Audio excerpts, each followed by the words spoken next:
Hello friends, good morning to everyone. तो इससे पहले हम जीके में चैप्टर 1, चैप्टर 2, चैप्टर 3, चैप्टर 4 पढ़ चुके थे। आज हम लोग चैप्टर 5 पढ़ेंगे, जिस चैप्टर का नाम है इंडियन जुडिशरी।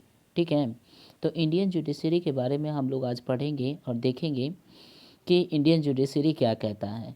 क्वेश्चन है मेरा, choose the correct option to the complete these facts about the Indian judicial systems. मतलब कि इंडियन जुडिशियल सिस्टम्स के बारे में कुछ फैक्ट्स दिए गए हैं, उनसे आपको क्या करना है, ऑप्शन करेक्ट ऑप्शन को चूज करके फिल करना है। ठीक है, तो हम पहला क्वेश्चन देखते हैं कि पहला क्वेश्चन क्या कहना चाहता है। पहला क्वेश्चन कहता है, देखिए, which among the following is a national level code. तो हम बात करते हैं कि जो नेशनल लेवल कोड है मेरा, वो कौन सा है। नेशनल लेवल का मतलब देखो, एक तो होता है गांव घर में जो मुखिया होता है, वो भी एक छोटा सा कोर्ट ही होता है।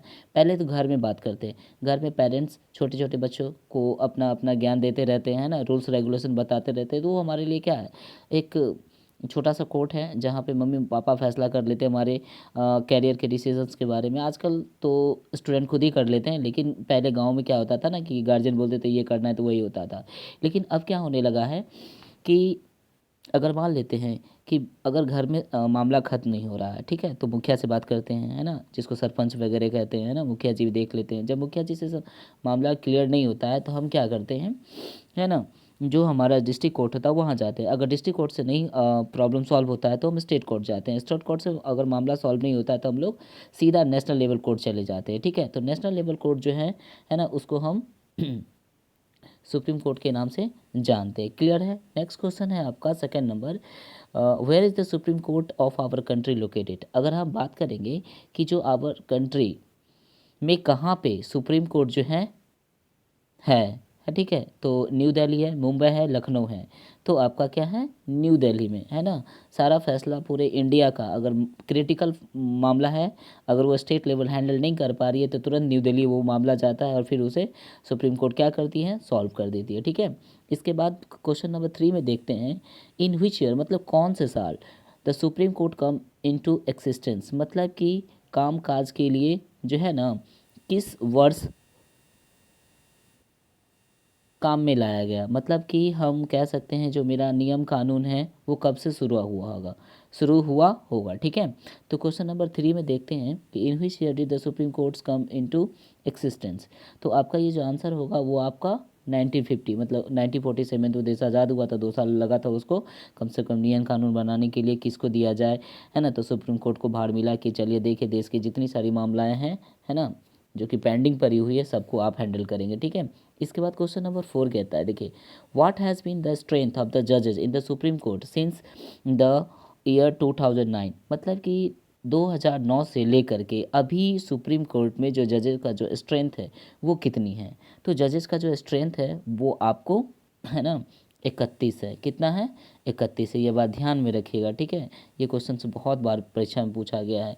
What kind of the cases are direct to the supreme court. मतलब किस प्रकार का जो केसेस होता है वो डायरेक्टली सुप्रीम कोर्ट के पास आ जाता है। तो देखो, सिविल हो गया, क्रिमिनल हो गया, है ना, तो ये दोनों केसेस जो है ना डायरेक्ट सुप्रीम कोर्ट के पास आ जाता है। 6 नंबर क्वेश्चन कहता है कि how many high courts are there in the country. मतलब हमारे कंट्री में नंबर ऑफ कोर्ट्स कितने हैं।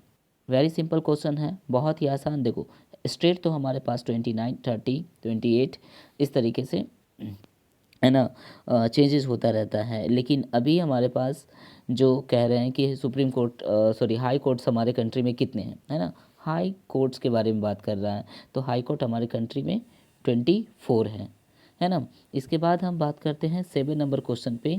देखो, अ, देखो friend, who among the following served as the first chief justice of the independent India. मतलब भारत जब आज़ाद हुआ तब पहला चीफ जस्टिस कौन था, है ना।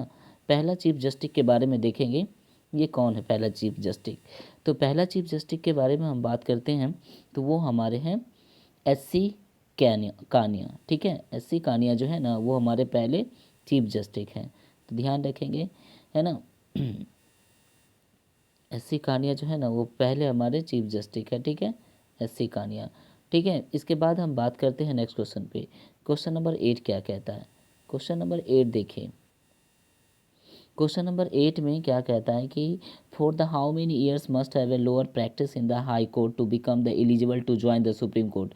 मतलब कि कितने साल लगेंगे आपको प्रैक्टिस करके सुप्रीम कोर्ट्स में एलिजिबल, है ना, होने के लिए। मतलब आपको, मतलब कितने साल प्रैक्टिस करना होगा जिससे आपको हाई कोर्ट में आसानी से क्या बन जाए, सुप्रीम कोर्ट को आप आसानी से ज्वाइन कर लेंगे।